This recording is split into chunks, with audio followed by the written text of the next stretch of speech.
It's an honor and a privilege again to introduce Dr. Ono, Dr. Takashi Ono. Tremendous research I'm excited to hear. Good afternoon, ladies and gentlemen. First of all, I'd like to express my sincere appreciation to Mark for his tremendous effort to put up this memorable symposium with a splendid lineup of speakers. My name is Takashi Ono from Tokyo American Dental University. I'm proud to be here as an orthodontist affiliated with the World Federation of Orthodontists, or WFO. I'm honored to share the knowledge and progress in the research field of the tongue and respiration from physiological viewpoints of my early treatment, which is controversial among orthodontists. Let's get started with an introduction. Everybody knows that etiology of obstructive sleep apnea, or OSA, is different between a child and adult. The inferences of the adipose tissue in the larger pharyngeal pads is one of the main causes in the adult OSA, while the hypertrophied adenoid and tonsils are the responsible in the pediatric OSA. When we consider the effect of adenotonsillectomy on the pediatric OSA, what do we know? What can we explain to the patient and the parents? In the New England Journal of Medicine, there's an article that investigated the effect of adenotonsillectomy in a cohort of 400 children with OSA. The authors found that adenotonsillectomy in early childhood did not significantly improve attention or executive function, which is behavioral, and higher brain function. However, adenotonsillectomy reduced the symptoms and improved the secondary outcomes of behavior, quality of life, and PSG findings. Thus, the favorable evidences of early adenotonsillectomy have been provided. This is where we are.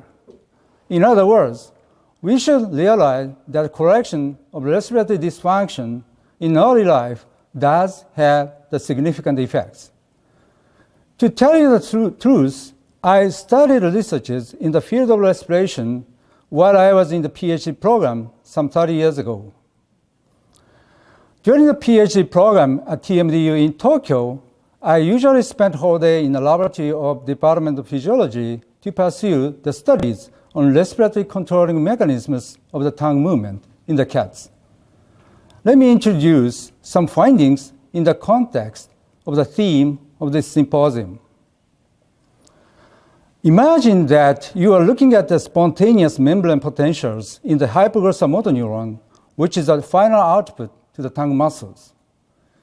As you clearly see in the top trace, the hypoglossal motor neuron shows a rhythmic burst in the membrane potentials. The phrenic nerve, which innervates the principal inspiratory muscle, diaphragm, shows the respiratory-related activity, as you see in the middle trace. Interestingly, these two rhythms, one in the tongue and the other in the diaphragm, are in the same pace and same phase. Therefore, we hypothesized that there were the hypoglossal premotor neurons with respiratory-related activity which simultaneously project to the phrenic motor neurons with the bifurcating axons. Thus, we performed the studies with the different modalities. In the study, we injected two different fluorescent dyes into the two motor nuclei. One was first blue into the hypoglossal nucleus, and the other was nuclear yellow into the phrenic nucleus, both in the left sides. Then the neurons that were retrogradally labeled with first blue and nuclear yellow were found. Among them, some neurons were double labeled with the two fluorescent dyes. These neurons were found in the reticular formation in the brainstem with the contralateral dominance. The double-labeled neurons are the candidates for the hypoglossal premotor neurons that simultaneously project to the phrenic motor neurons. To ensure this assumption, we carried out the electrophysiological studies. This is an example of a double projection hypoglossal premotor neuron. This neuron showed an inspiratory-related activity, as you see in A. It responded with the spike potentials after the fixed short latencies to stimulation of the hypoglossal nucleus and the phrenic nucleus. Moreover, the neuron responded to stimulation of the two nuclei when the interval of the two stimulation was long. In contrast, if the interval was short, the spike potential evoked by stimulation of the phrenic nucleus collided with the spike potential evoked by stimulation of the hypoglossal nucleus. The collision was confirmed by the red arrow in DB. Let me briefly explain collision test for those who are not familiar with. Collision test is one of the electrophysiological techniques to find out the connectivity of the neurons and possibility of the bifurcating axons. Look at the A on your left. Imagine that you are stimulating the hypoglossal or the phrenic motor neurons pool, whatever, and you will always see the antidromic spike in the respective premotor neurons in case that they don't have bifurcating axons. As in B, if the premotor neuron has a bifurcating axon that projects to both the hypoglossal and phrenic motor neurons, each stimulation can evoke the respective antidromic spike. However, if the timing of the one antidromic spike falls within the inactivation period, as you see in the inset of the schematic illustration of the membrane potentials, the other antidromic spike cannot be induced due to collision. By using the spike-triggered averaging method, as you see E, we confirmed that there were facilitation in both the hypoglossal and phrenic nerves by the spontaneous spikes of this neuron. These data demonstrate that the neuron has a direct connection to both the hypoglossal and phrenic motor neurons, and the existence of such neurons suggests that the tongue is a respiratory organ. Immediately after graduation of the PhD program, my mentor dispatched me to the University of British Columbia here in Vancouver. We in Canada, by collaborating in a team of orthodontists and pulmonary physicians, performed a series of clinical studies. We found in the study published in CHEST that a greater compliance of the oral appliance than nasal CPAP. We also found in another RCT study published in Thrax that the treatment of OSA with the oral appliance was associated with fewer side effects and greater patient satisfaction when compared with nasal CPAP. Obviously, these studies were performed in the adult patients with OSA. After spending a few months in Copenhagen, I am back in Tokyo. I'm now engaged in the basic and clinical studies that are related to respiratory function, such as nasal obstruction and intermittent hypoxia during the growth period.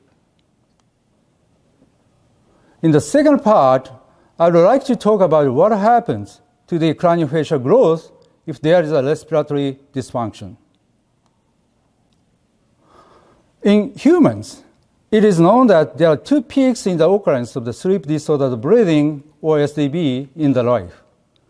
The second peak comes steadily after being the middle age, mainly due to obesity, while the first one comes during childhood in association with the hypertrophy of the adenoids and tonsils. Look at the representative 5-year kid with OSA. As you see, the patient shows the typical morphological features, including a large mandibular plane angle and a retrusive mandible. Fleeser and colleagues have reported a catch-up growth in infants after treatment of adenotonsillectomy. Later, Sullivan and co-workers have shown that the patient's height was increased in 6 to 12 months after adenotonsillectomy. These studies have suggested that the correction of the respiratory impairment has a significant effect on the systemic growth. In the cephalometric evaluation in the OSA children with the enlarged adenoid, there was an increased mandibular plane angle, a decreased ramus height, a low tongue position, and a large anterior facial height. However, in 5 years after adenotonsillectomy, there were several significant changes, including a decrease in the mandibular plane angle, an increase in the ramus height, and normalization of the tongue position. These indicate that there are favorable effects of adenotonsillectomy on the craniofacial growth. As a matter of fact, there's a difference in arousals as well as obesity. In addition, there's a difference in sleeping position and breathing mode during daytime between children and adults.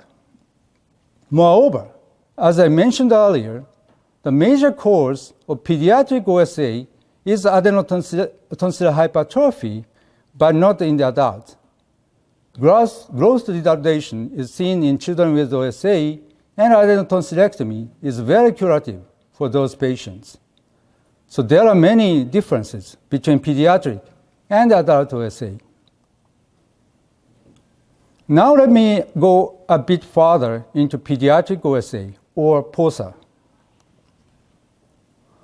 When we think about the criteria for diagnosing POSA, we should refer to AHI. Intermittent hypoxia, or IH, is one of the hallmarks involved in OSA. IH leads to disturbances in physiological activities and multi-system mobility. These include cognitive and behavioral deficit, cardiovascular consequences, systemic inflammation, and growth impairment. Growth impairment includes weight and height reduction and lower circulation level of growth hormones. To mimic intermittent hypoxia in human OSA in the animal model is not easy. The schematic illustration on your left is a setup of our experiments in rat model consisting of an air compressor, oxygen and nitrogen generators, gas blender, and timer. On your right, you can see the changes in oxygen saturation in a chamber between 4 and 21% with a cycle of 90 seconds.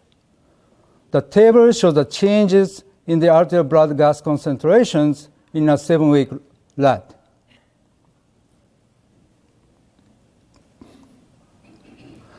When we studied the animal experiment related to IH 6 years ago, we were interested in the effect of IH on the breathing route and investigated the change in the nasal cavity in the growing rats. Our first IH study was published 5 years ago. 7-week-old rats were divided into the experimental group, which was exposed to IH, and the control group, which was exposed to the room air. After 3 weeks, the maxillofacial structures, especially the nasal cavity, were evaluated. We selected the male rats that were in the growing stage of maxillofacial lesion at the start of IH exposure and plan to finish the experiment after the age of pubertal onset. Soft X-rays were taken and analyzed as you see in the top. The virus, indicated by the distance between both sides of the first molar, was significantly smaller in the IH group than in the control group. On the other hand, there was no difference in both the height and depth of the nasal cavity. Micro-CT was used for reconstruction of the nasal cavity, as you see in the top. The cross-section areas of the nasal cavity at the anterior and the middle areas showed a significant decrease in the IH model. On the other hand, the cross-sectional area of the nasal cavity at the posterior area was comparable between the two groups. What about the nasal volume? On your left, the volume of the nasal cavity was significantly smaller in the IH group than in the control group. Because IH significantly affected the systemic growth, we measured the length of tibia as the index of the whole body growth. On your right, the corrected nasal volume was significantly smaller in the IH group. Collectively, these data suggest that IH exposure inhibits growth and the development of the nasal cavity and results in the disturbance of the nasal breathing. Then we extended our region of interest into the craniofacial area and published the second study in 2016. In that article, we measured the variables in the maxilla and mandible, including the condyle. These are the representative micro-CT images of the cancellous bone in the condyle. You will notice a higher bone volume density in the IH group in the bottom than in the control group in the top. These findings were accompanied by a significant reduction in the length of the nasal and mandibular bones. Look at these figures. Micro-CT analysis demonstrated a significant difference in bone volume density and trabecular number of the condyle between the groups. Then in the third article, published in the Frontiers in Physiology, we examined the changes in the biochemical markers associated with the exposure to the IH condition. We looked at the alveolar bone proper. The alveolar bone proper is covered by PDL that is rich in collagen fibers. The PDL promotes the development and maintenance of the periodontium. Alkaline phosphatase, or ALP, and bone morphologic protein 2, or BMP2, are involved in osteogenesis and osteogenic transformation of the PDL cells. The PDL maintains alveolar bone homeostasis by the actions of ALP and BMP2. It is well known that many cytokines are involved in bone metabolism. In this study, we focused on both hypoxia-inducible factor, or HIF, and the vascular endothelial growth factor, or VEGF. Why did we focus on both of them? A recent study provided evidences supporting the view that HIF and VEGF play essential roles in coupling between angiogenesis and osteogenesis during bone formation and repair. We checked the null hypothesis that in the PDL, there's no significant differences between the control and IH rats in the messenger RNA expression levels of the relevant factors associated with the HIF pathway. These were the regions of interest around the distal root of the first mandibular molar. The alveolar bone proper is heavy black line in the left, and the PDL in heavy black area in the right. We investigated changes in the bony microstructure of the alveolar bone proper. As you see here, the IH rats in the bottom seem to have the higher bone volume density than the control rats in the top. The cancellous bone of the alveolar bone proper was statistically compared between the control and IH groups. There was a significant increase in these 4 parameters in the alveolar bone proper of the IH rats when compared with the controls. We also evaluated the relative expression levels of the osteogenesis-angiogenesis coupling markers in the PDL tissues by RCT qPCR analysis. As you notice, IH significantly enhanced the messenger RNA levels of the HIF-1 alpha and VEGF in the PDL tissues. There are the relative expression levels of the osteogenic markers. It was obvious that ALP and BMP2 messenger RNA levels were increased in the PDL tissues of the IH animals when compared to the controls. To determine if the mechanical force is involved in these changes or not, we compared the three-dimensional PDL space. There was no significant difference, so that we concluded that the changes were not induced by the mechanical force. Actually, this was the first report that IH increased bone mineral density in the alveolar bone proper with the upregulation of HIF1 alpha and VEGF gene expression in the PDL cells. We speculate that these molecules are the critical components expressed in the osteoblast in the HIF pathway and promote vascularization during bone formation. Of course, we need further studies to prove this assumption. 2 years ago, we published the other article in the journal, which reported the differential effect of IH on the growing craniofacial tissues. In this study, we found that maxillary dentition became narrower, while the mandibular dentition became wider by IH. Thus, the relative ratio showed a significant discrepancy. This was further confirmed by evaluation of the arch angles.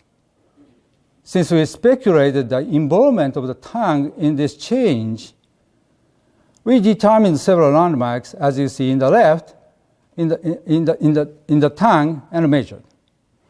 The tongue width in the IH group was not significantly increased, but the relative tongue width to the mandibular width showed a significant increase. This is a summary of our studies so far in the rat IH models during growth, and the underlying molecular mechanisms are now under investigation. Based on the recent progress in the studies in the growing animals, it has been suggested that IH has a significant influences on the systemic and craniofacial growth. However, it was not reported if IH has effects on the growth and development of the cartilage. We tried to compare the mandibular and tibial cartilage, representing fibrocartilage and hyaline cartilage, respectively. We used the infant animals, 1-week-old rats, divided into the control and IH groups. And after 1 week, we performed the analysis. Sorry for the busy slide, but basically there was a significant reduction in the body weight in the IH infant. However, there was no difference in the tibial length, which is in agreement with the findings in our previous study. For the morphological changes in the craniofacial region, the mandible was significantly affected by IH, as you see in the images in the bottom right.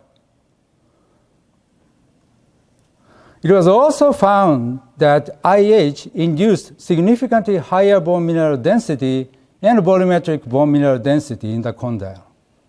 In contrast, no significant difference was observed in the tibia. In the condyle, there was a distinctive changes in thickness of each layers in each area. The total thickness of the cartilage in the condyle was reduced in all areas. There were the differential effects of IH on gene expressions associated with the chondrocyte and bone metabolism in the mandibular condyle in the upper row and the tibia in the bottom row. In summary, IH shifts mandibular condylar cartilage and bone metabolism toward hypertrophic differentiation and ossification by downregulating the chondrogenesis regulators TGF-beta and SOX9. On the other hand, IH does not have these effects on the tibia growth plate. I have one more topic that is related to the lecture title. You must be familiar with this figure. This is a Scamon's growth curve, which you can find in many textbooks. Among the curves, the organs belonging to the lymphoid type attain about 200% growth by late childhood and then decrease in size by adulthood. Do you think it's true? What do you think how Scamon measured the size of the lymphoid tissue in early 90s? Isn't it a mystery? At least we are skeptical about the curve of the lymphoid tissue. Thus, revisit the belief. This is our study published in Scientific Reports in 2017. The sample size of the population was 20,000, and we used the cephalometric radiographs of 300 subjects which met the inclusion criteria. It was found that in the cross-sectional study, the growth pattern of adenoid on your left was different from that of tonsil on your right.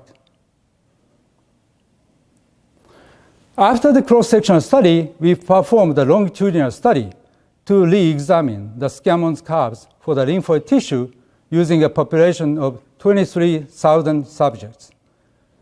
Of these subjects, we picked up 90 samples who met the inclusion criteria. In the longitudinal study, it was clearly found that the Scamon's curve for the lymphoid tissue seems to be incorrect because there was no significant increase in the late childhood. Before closing my lecture, I'd like to mention that I talked mostly about the effect of IEH on the craniofacial and systemic growth in this lecture. However, even nasal obstruction, not intermittent hypoxia, can induce serious damages on craniofacial and systemic function. We have such data in the articles that have been already published. If you are interested in, please refer to the literature. To wrap up my lecture, let me put up a few proposals for the future. First, the tongue is a respiratory organ, and there are the respiratory hypoglossal premotor neurons with the bifurcating axons to the diaphragm, so the respiratory training could be implemented in MFT to correct tongue dysfunction and vice versa. Second, the respiratory disturbances during childhood cause some fundamental changes in the craniofacial region. Thus, the respiratory dysfunction during growth should be cured early. Third, there are many research questions that are unsolved yet and should be revisited for our patients. Thank you so much for your very kind attention.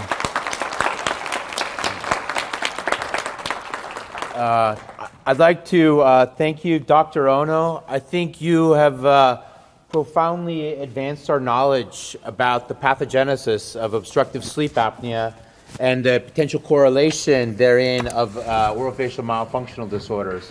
I think, it's extraordinary when you have a brilliant researcher in charge of a fantastic institution like your department with 35 PhD candidates, 4,000 patients, or maybe even 10,000 if you segment them differently. So I think we have the opportunity, the profound knowledge coming from these mouth-breathing rats, I thank the rats. But I'm so excited to extrapolate this knowledge into human studies. And so we look forward to great things from you and your colleagues and your future students in the future. Thank you very much. Thank you so much.